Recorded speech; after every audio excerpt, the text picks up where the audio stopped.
Hey guys, Iamlordapollo and welcome to the first real video on this channel. After being inspired last year to start making content, I spent this past year getting the necessary equipment, writing scripts, and learning how to properly edit. Now that I have a baseline idea of how I'm going to move forward, I decided to come out swinging with a hot take that I truly believe in. With that being said, welcome to the first real video on the channel. Sonic Advance 2 is better than you think.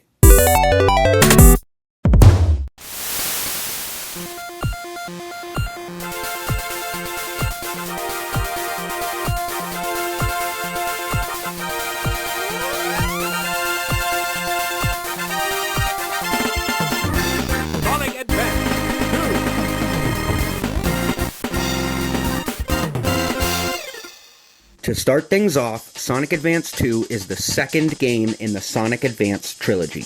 Released on December 19th, 2002 in Japan, March 10th, 2003 in America, and March 21st, 2003 in Europe, the game was initially well received among critics and fans alike.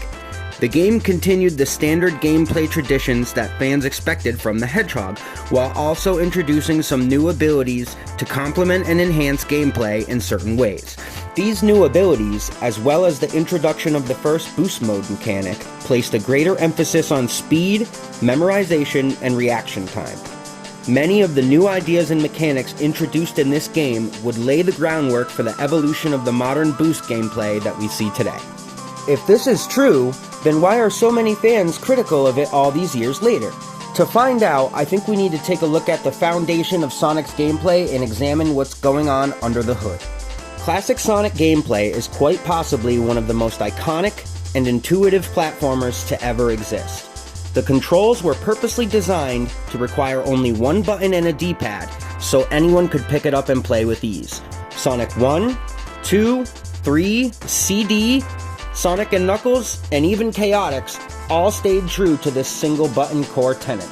The way these games utilized speed was as a reward for perfect play. We have all heard the story told by Yuji Naka of rushing through 1-1 in Super Mario that gave him the inspiration for the high-speed gameplay. So even back then, when Sonic was first conceived, it was platforming first, speed second.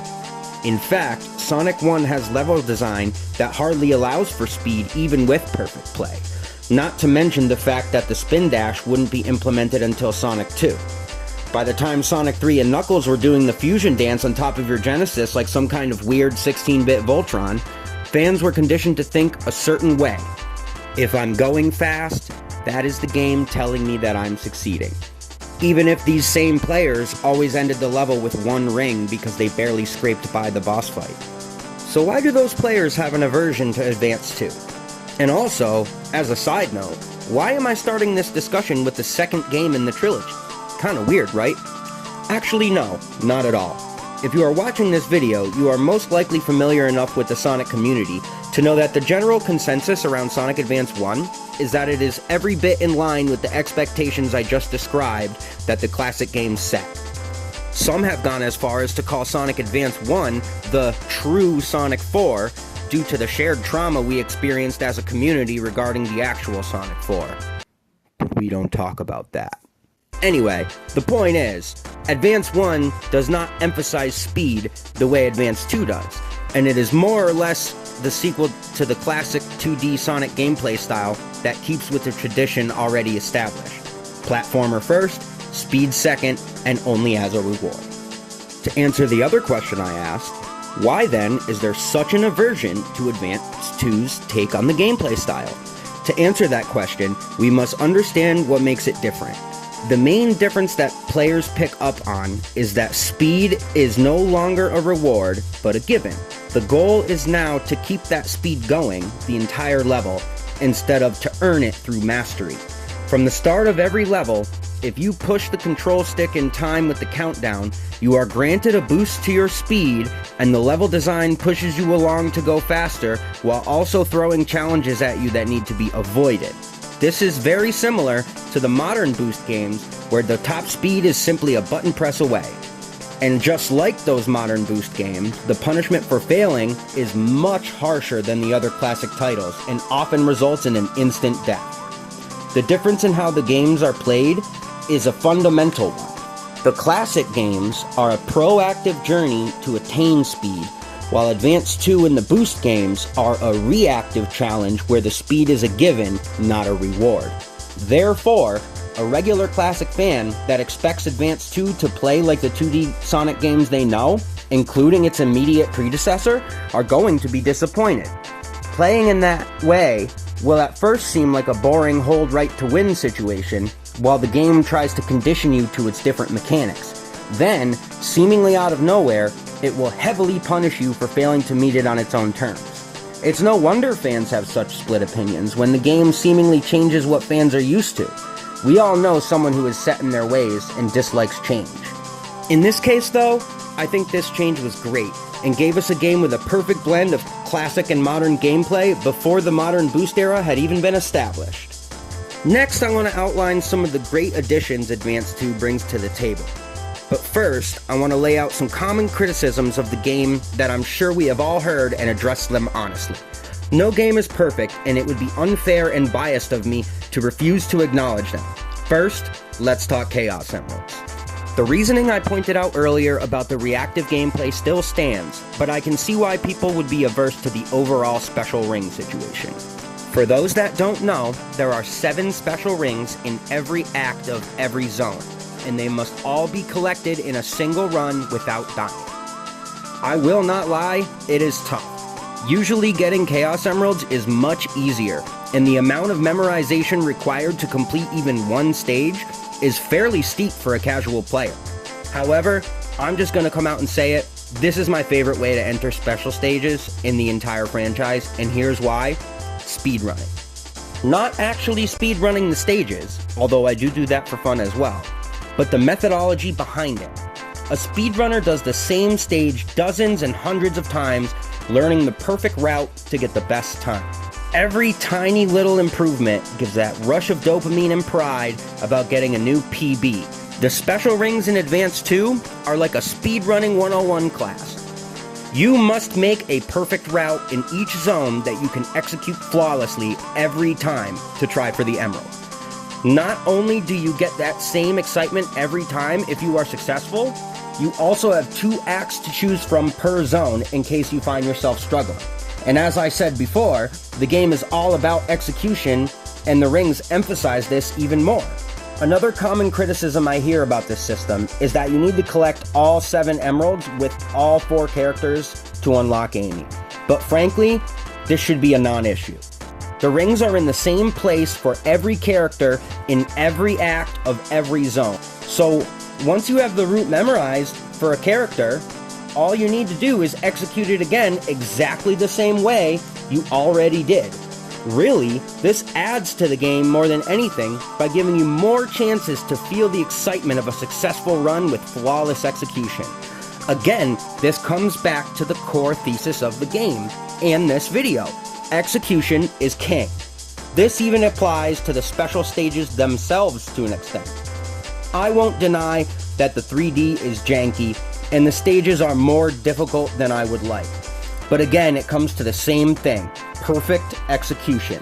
The rings are always in the same spots, and as long as you stay at top speed, Zero cannot catch you. So plan your route and make it happen. If you fail, that's just another excuse to play the main level again and enjoy executing it the way you did before. On a slight sidebar, I find it strange that Sonic CD special stages are generally pretty well received, yet these ones typically not so much. Am I crazy or something? Because they're exactly the same. I don't know. I think I made my point. Next, I want to talk about the lack of in-game explanation. Something I unfortunately cannot defend is the trick system going completely unexplained in-game. Back in those days, we had manuals that we actually read. The trick system is in fact explained in the manual, both on the general button map page on page 6 and has an entire page dedicated to it on page 8. While we do have to look at the game in the context of the time it was released, it's still important for games to have the foresight to highlight crucial mechanics in-game. Even at the time of release, games were commonly resold and a manual could not always be guaranteed. Another mechanic that is not explained is one I only learned about recently: the stopping bonus. If you hit left on the D-pad, exactly when you cross the finish line. You will receive up to 800 points for your top speed while crossing, and an additional 800 points for how quickly you come to a complete stop. Not that points matter for anything beyond extra lives, but it still must be said that even the manual neglects to mention this mechanic. The grind rails are another unexplained set piece in the game. However, the level design pushes the characters into situations that force the player to intuit their function. By Act 2 of Music Plant Zone, there have been several instances where the player has no choice but to land on the flat beginning of the rail to progress, and flown through diagonal rails several times at top speed without being able to land on them. So while it is never directly explained in-game, the mechanics make it reasonable enough effort to demonstrate how they work. Beyond what has been mentioned so far, there isn't much else that needed an explanation and didn't at least get some attention in some way.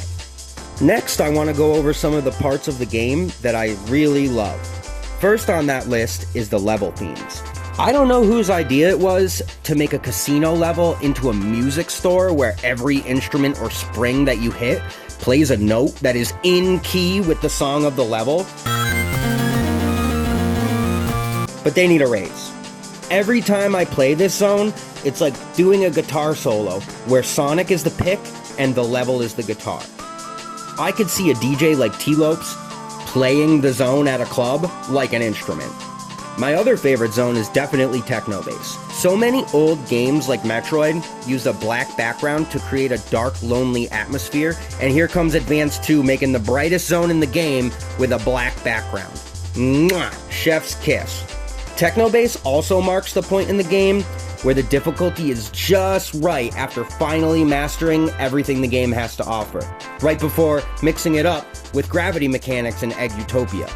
Honestly, every zone has something to offer, even if it's just one of its banger music tracks or a boss fight that catches you off guard. Matter of fact, the Endless Runner boss fights is one of the highlights for me. Opinions are mixed overall, but I find them to be fairly easy and very much in line with the themes of speed and execution this video has outlined. I will not deny that these bosses will punish you if you aren't ready for them, or if you panic and blunder, but if approached with the same mentality as the rest of the game, and met on their own terms, they are simply one more challenge to execute flawlessly and overcome. With that, I think I've reached the end of the video and covered everything I've wanted to say while watching videos about Sonic Advance 2. I understand that people have expectations, and there's nothing wrong with that, but I think if you meet the game on its own terms, there's a lot of fun to be had here. All of us know how divided the Sonic community can be sometimes, and this game doesn't get nearly enough credit for blending the modern and classic gameplay styles as well as it did before Boost Sonic was even a thing. I think if we all took something from Sonic Advance 2, it should be that even if we all value different things in our Cartoon Blue Hedgehog, there's room to come together and meet in the middle as a community. I hope you enjoyed the video. Thanks for watching. Wow, what a doozy of a first video. If you like what you saw, leave a like and subscribe for more. I swear it won't take another year for more stuff like this. If I forgot anything or if you have something to add, drop a comment down below. I'd love to hear from you. Anyways, thanks for watching. I am Iamlordapollo, signing out.